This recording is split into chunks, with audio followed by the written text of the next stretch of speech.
Hello everybody, my name is Julie and I will be doing a brow shape video for you guys for your brow shaping class.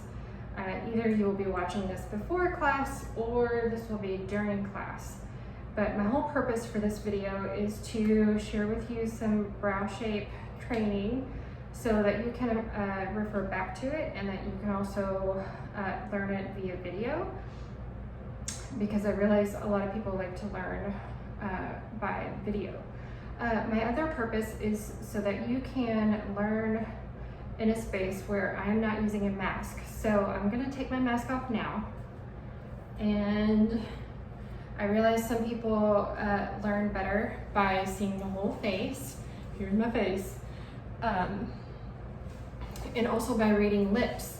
So I'm in my treatment room right now at work, and I have the doors closed and Denise is aware and I have permission and all of that stuff. So today I'd like to go through the whole procedure with you and also how to use the stencil system. So that way when we're in class, it goes by a lot smoother. The learning curve is a lot easier and flatten the curve. And we go through some of the updated COVID procedures as well, okay? So, let's first talk about the actual stencil system. So when we first started brow shaping, or for the longest time, we were just doing brow waxing. And guests were coming in and they were just like, oh, just do what you did last time, or just shape them up, or do what Tina did, or do what Bella did, or whatever. And if we weren't great at keeping notes, even if we were, how are we supposed to know what they did? And then we also had a lot of redos or callbacks where guests were upset because they didn't do what they did last time, or they removed skin, or they chopped off the end of their brow, or whatever. So we needed something consistent. We just didn't know what that was. Well, enter Oprah. Zinda, she would watch Oprah on the days that she was off. So this happened to be a Monday, back when Oprah was still on at 4 o'clock. And Anastasia, before she got famous for all of her brow stuff and makeup line, she was on Oprah and she showed Oprah how to give herself a natural facelift by shaping her brows. So this was back in like 2007 or 2009, somewhere around there. And this was way before anybody had good brows. Nobody had brows, and they all look like this chick. I don't know if you can see. I kind of look like this a little bit better without my brow shaded in. They still don't like to grow to this day, because you know I was a 90s chick and I love to over tweeze. Yeah, who didn't? So so she brought us all in, like it was me and some trainers on the hair side and some trainers on the esthetician side, and I don't even know why I was involved. I think because I was spa director. And she used like a black pencil and she shaded in our brows according to our face shape. And she's like, well, just watch, it's gonna create a natural facelift. And as soon as I saw the mirror, I was like, I felt like I had caterpillars on my eyebrows, because first of all, I wasn't used to that much brow. It wasn't the thing then. And second of all, it was really dark. She's like, don't pay attention to the color, just pay attention to the shape. And so once I got past the color, it was kind of hard to with black. I was like, okay, I see what you mean. I see what you mean, kind of. But you know, if you know Zinda, you know that once she gets something in her head, she's ready to do it, and we're gonna do it. So we brought the stencil system along, and it's been great. It's worked fantastically to keep everybody consistent. Guests can go to a hairdresser, a colorist, an esthetician, to the Highlands, back, and receive a consistent experience. Have we had some redos? Yes. The redos occur when the guest is not asked the consultation questions. And it just happened yesterday, actually, to a staff member, to a guest care member, and she wasn't asked if she was using medications or topicals for acne, and her skin was removed. So we'll be going over that. So it's super, super important that what we go over in this video and in class that you follow. It's much more detailed and complicated than just slapping some wax on and taking it off, okay? These are people's faces that we're talking about, and right now with masks, this is what we see. As our lovely Brandon said on the floor, the eyes are the window to the soul and the eyebrows are the curtains. It's true. And you jack somebody's eyebrows up and they're gonna remember you. They're gonna remember the place. They're gonna have a little trauma. And it takes a long time for that to correct. So all of this that we're going over, it's important that you really follow it and that you pay attention. This is not the service where you get creative, all right? You get creative with your color, get creative with hair cutting, get creative with, you know, how you do facial techniques and stuff like that. But this ain't it, okay? So sorry I bust your bubble. We will do some customization, and I will show you how to do that, all right? So with the actual shape, we are going to, I'd like for you at some point to take out all of your stencils. I want you to just really lay them out and look at them, okay? See the differences. Which one is your biggest one? Which one is your thinnest one? Which one's your longest one? Which two are the same length and arch, but one's just thinner? So you really need to know what's what and really get to know them, because that's going to help you identify quickly which stencils to use, okay? And which ones to pick, okay? But before you can even pick one, we need to measure their face shape. So their face shape, their nose, and their eye is going to determine the stencil that you choose. Their eyebrows, their lack thereof, bushiness, where they sit, all of that plays zero, absolutely zero into which stencil that you choose. I feel like I'm looking in the wrong place. Sorry. So you need to pretend that they do not have any eyebrows when you're measuring, okay? So when you go to measure, you want to first make sure that you have a straight stick. This one's kind of bowed a little bit, because if you have a wonky stick, it's going to throw your measuring off, all right? So I'm going to get you're going to see all into my wrinkles and all up in my business. So the first point is point 1. So you can see here, we're going to measure, it's the divot of the nose. So people are like, what's the divot of the nose? It is the middle of the nostril, okay? So it's not the corner, it's not the middle, it's right in the middle, okay? So sometimes that lines up with people's tear duct, but most of the time it doesn't. So you can't really use the tear duct, okay? So it's the divot of the nose. Let's see if I did my eyebrows right today. And it's straight up, okay? And when I'm gonna pretend this is my shadow or my pencil. And when we make our marking, we're gonna mark inside the stick. So when I say inside the stick, I'm always referencing closest to the eye, okay? So I'm not gonna mark closest to the nose.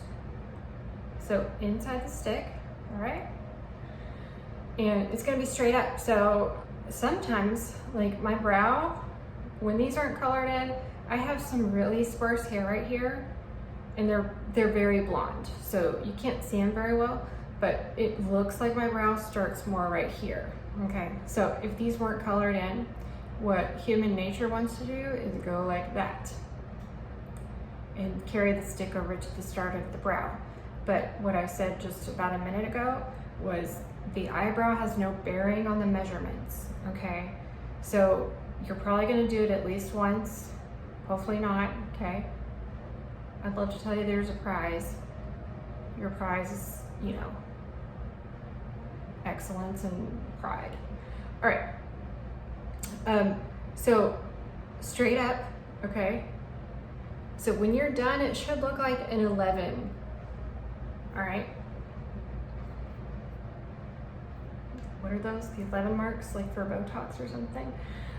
Point 2 is on the corner of the nose to the bottom corner of the eye. So the corner of the eye, the guest eyes are always gonna be closed. So this is kind of hard for me to do with my eyes open. So let me see if I can, it feels like I'm there. Okay, so corner of the eye, let me see, I'm there. And then this is a 3D surface. So then I'm gonna rock my stick back so that I can make my marking and it's stable inside the stick, okay? So it's gonna be right there. Okay, so I'm gonna have a marking here and a marking here, all right? So that's gonna determine which stencil I use. So maybe let's do this so that you can see how I would choose a stencil.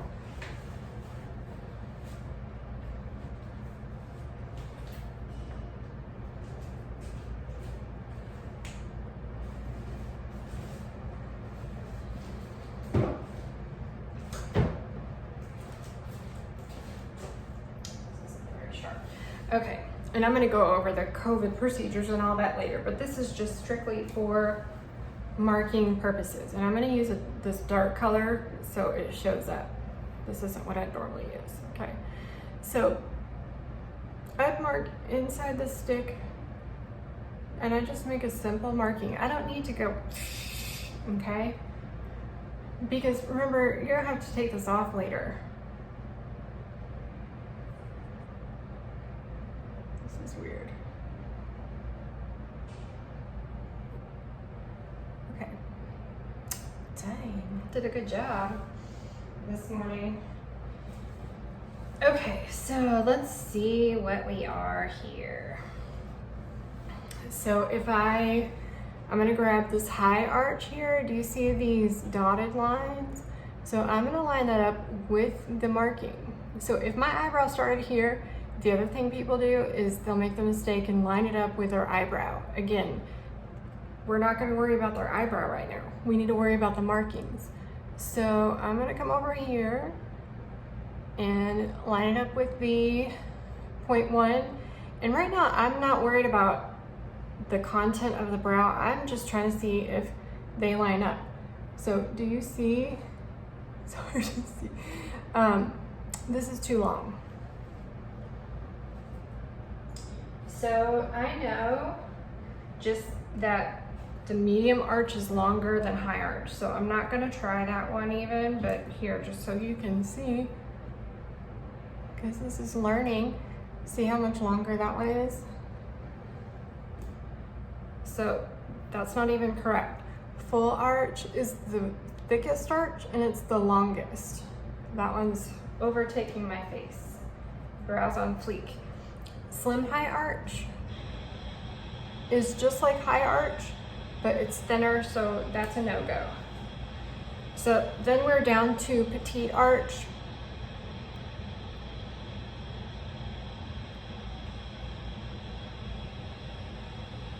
And that looks like it's right on it. Okay, so that would be my brow. So then what I would do is I would make sure I wiggle up, I line this up with the bottom of the brow's growth right on 0.1 and wiggle in as much hair as possible. And I want to make sure this black line is parallel to the floor. So it shouldn't be up like this. It shouldn't be down like this, okay? So that's another safety checkpoint or correct checkpoint. And then you're gonna have to get really good at holding this flat so it's flat to the face with your non-dominant hand, and then you can shade in with your other hand, okay? But what you don't wanna do is put this on, take it off, get your shadow, come back, and then keep putting it on and taking it off, because it's just like coloring with a stencil at home. It's gonna make your line like really fuzzy looking, and you want it super sharp. So if you're using shadow, you would scrape out the shadow onto a paper towel, and then you would use a disposable eyeshadow applicator, and you would just put that on. Okay, if you're using pencil, then we would use our, I just lost the word, sharpener, and sharpen that to a pretty sharp point, and then you would shade that in, and then you would use a disposable mascara wand or a disposable spoolie, and then after you shade that in, you leave this on, okay? After you get that, you need to be very generous with your shading, whether you're using shadow or pencil. And you take your spoolie and you brush it in one direction and you brush it in another direction. And that's gonna make it look completely covered and it just looks right. Okay, if you don't, it just doesn't look right. Okay, but that gets the color in all those places all the way up to the line. Okay, because it's a little more difficult with pencil. But we started transitioning to pencil once these Aveda brow pencils came out about 18 months ago maybe. So they do work well, but you do need to sharpen them every time between every guest for sanitation purposes. All right, so then you would color that in and then we move to the other side. Okay, so do one side, then do the other side. We don't need to be moving between each person. In class, I'm gonna be going over body positioning because I need a body to do that. And I don't have one in here because that would defeat the purpose of not wearing a mask, okay? So yeah, so if I were marking on our little ladies over here,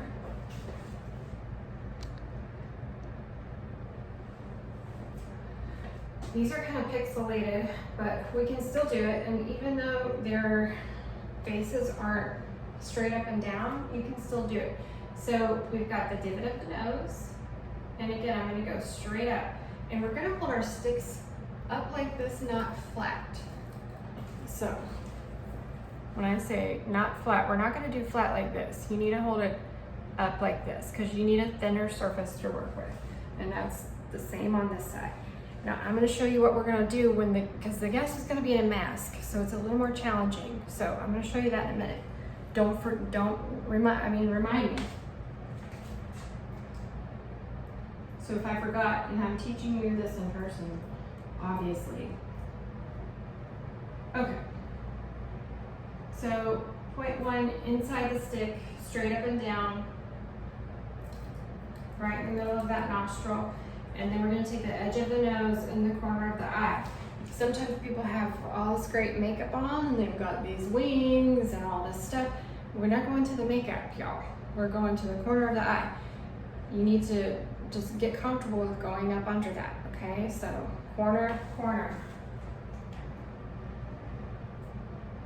And we don't need to cut off half the eyeball either, okay? So that would be it. So if I did, I'm not gonna do this side because she's covered with hair over here. Let me do this side.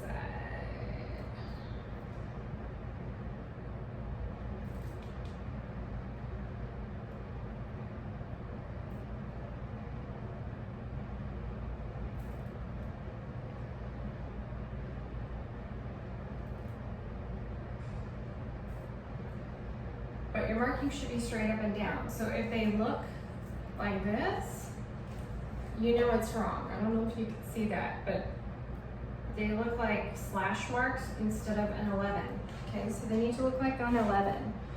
If you have a man, you're just gonna do the middle because generally we're just cleaning up the unibrow, and you might tweeze a couple out here or do a little shape up out here, but we're not creating a defined look. If they want a defined look, they will tell you. And then I think in that case, most of the time it's going to be a full arch anyway, okay? So with a mask,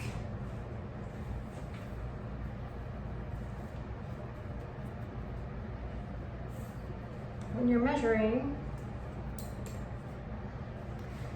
obviously you can't get to the divot, you can't get to the corner. It's going to throw everything off. So they will be laying there, you're going to have your mask on. You're going to ask them to pull their mask just barely down below their nose so you can see the divot of the nose, in the corner of the nose, and you can get to it, okay? As soon as you're done with that on both sides, they pull it back up. You don't touch their mask, they touch their mask, okay? You're gonna be doing all of this with gloves on your hands, all right? So I'm gonna go over an overview of the procedures. I've got it all written out for you, and in class you will be able to take a picture of this, okay? Okay, can I zoom? Nope, I cannot. I'm afraid to move this because this is very precariously balanced. Okay, let's see. So your greeting, your system will probably be different, whether it's the Highlands or this location, so I'll just go over that in class, but you will greet your guest. You're gonna bring them to either the shampoo bowl and get them seated, show them how to put their feet up, make sure their neck is comfortable with a towel behind their head, okay?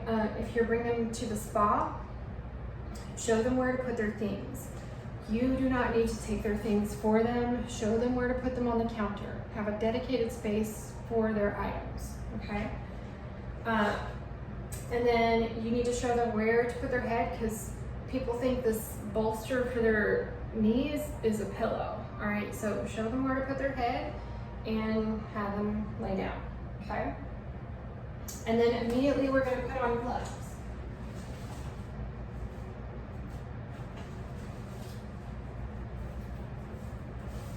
And then we're gonna move to CC, consult and clean. So in the past, pre-COVID, we would do our hand massage and do our consultation at the same time to save time. Right now we're not doing hand massages, so instead of that, we're gonna go ahead and start cleaning the skin while we're doing our consultation. So that would mean you're at the head of the table or up by their head, obviously, and your Discover Needs card, so this is your consultation card, would be within sight. So not just out, but where you can see the words, okay? This isn't just while you're new or your first year or your first week or until you get this memorized. This is forever, okay? You need to always use this, because this person that had skin removed, the technician, she was so accountable and so apologetic, and she said, you know, I just started asking questions on my own. I stopped using my Discover Needs card. I'm so sorry, I will start using it again. I got no excuses. She just fessed up. It was great. This has to be out. Yes, it's one more thing you have to wipe down, okay?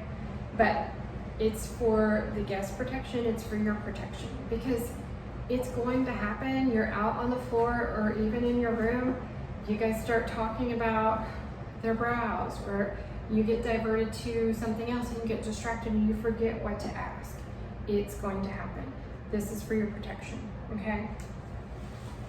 All right, so this needs to be within sight, so that when you are cleaning the skin, you can just glance down and be like, okay, next question. So this is not typed out word for word like a script. It's just bullet pointed so that you can develop your own questions in your own words, all right? So that way you can, it sounds more authentic and natural, all right? So you'll do your consultation, and then once you're finished with that, then you will start measuring points 1 and 2. Once you find points 1 and 2, then you can start with your stencils. It always happens in the class, because we'll do some models. I think people just get nervous and they forget, and that's why I did this, so you guys can take a picture. We'll have it up during class. You guys can glance at it and know what to do next.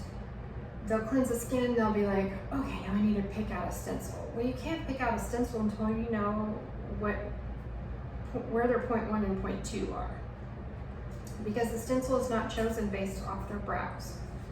So,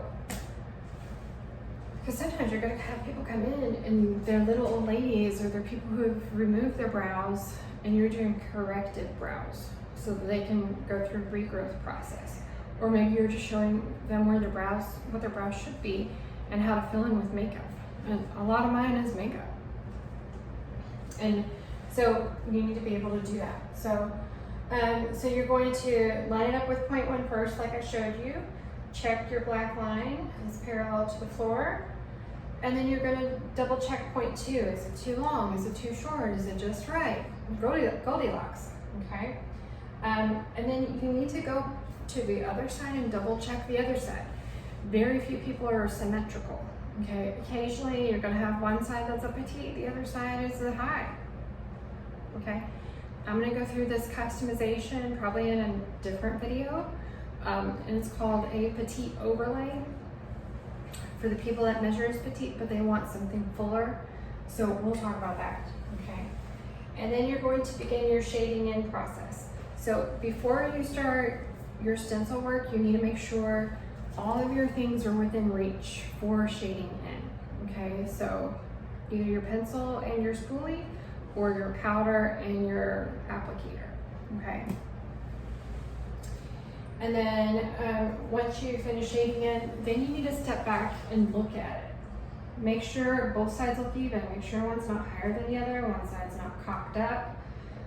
Make sure you don't have pencil or powder or whatever all over their face, because sometimes people, they forget where their hands are and they just start like putting them everywhere.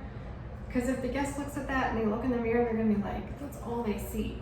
Okay, so if you need to have some cleanup work you need to do before they see the mirror, do that. So the guest needs to see the mirror a minimum of 2 times during the brow shading procedure. So the first time is, not in the mirror. The first time is right after you shade everything in. So that's gonna show them what needs to stay and what needs to go. So we're just gonna pretend that this is my shading, okay? Because pretty much what I did today. I don't use a stencil at home, but so I would say, all right, Julie, so it looks like everything that is shaded in is gonna stay, and we're gonna clean up everything below this line and everything above this line, and then everything in the middle from here, from this point to this point. Are you comfortable with that? How did they look? Oh, I love the shape. Yeah, it's great. Yes, I agree. You're looking for confirmation, not just, okay, okay? So you need to make sure everything is good. If it's not, ask more questions, okay? You also need to not point with your finger, because sanitation, you need to point with the stick. It's also more accurate, so you can, make sure that you're pointing out specific areas. And it's more teacher-like, right? The other thing that we need to ask is, do you like to be waxed on top? Not everybody likes to be waxed on top, okay? I'm one of those people, I will break out if you wax me on top. So I'd rather, if I have a couple hairs over here, just tweeze.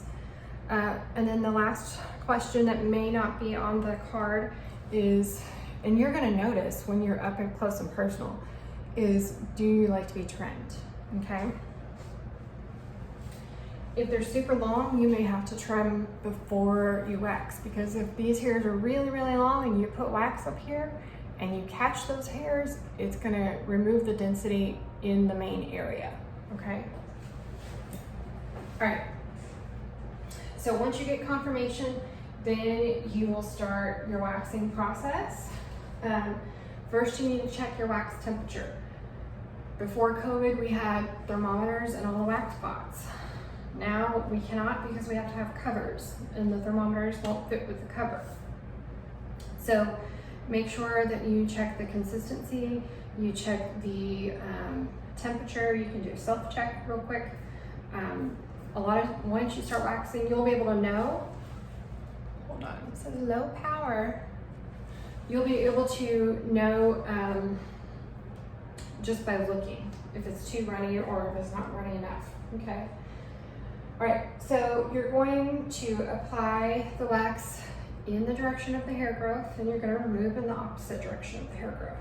So this is going to require you to stand in 2 different positions. So I'm going to go over body positioning in person, and I'm going to go over the thickness of the wax in person, okay? Because they are both, the 2 different waxes require a different application, okay? Once you remove the wax, regardless of the type, we will always apply finger pressure to the skin. This helps to reduce irritation, it stops the nerves from firing, and it helps reduce pain, okay? If you're somebody who can make a waxing less painful, they will want to come back to you, okay? And then once you do all of your waxing, then start tweezing. So don't do some waxing and then be like, oh no, I need to tweeze, and then go do more waxing. Make it all very methodical and do the same process every time. Because if you don't, it's gonna be chaos every time, and you're gonna forget to wax maybe the top of this brow, and it just doesn't get done, okay? So make sure everything is always complete, methodical, same process, okay? And then we're going to apply a calming oil. So that would be your Aveda Professional Composition. In some instances, if it's super red, you could do some lavender oil. So we have that up front if you don't have it in the back as a tester. Some people don't want anything, and it's usually in their nose, okay? The oil should not look like an oil slick all over their face.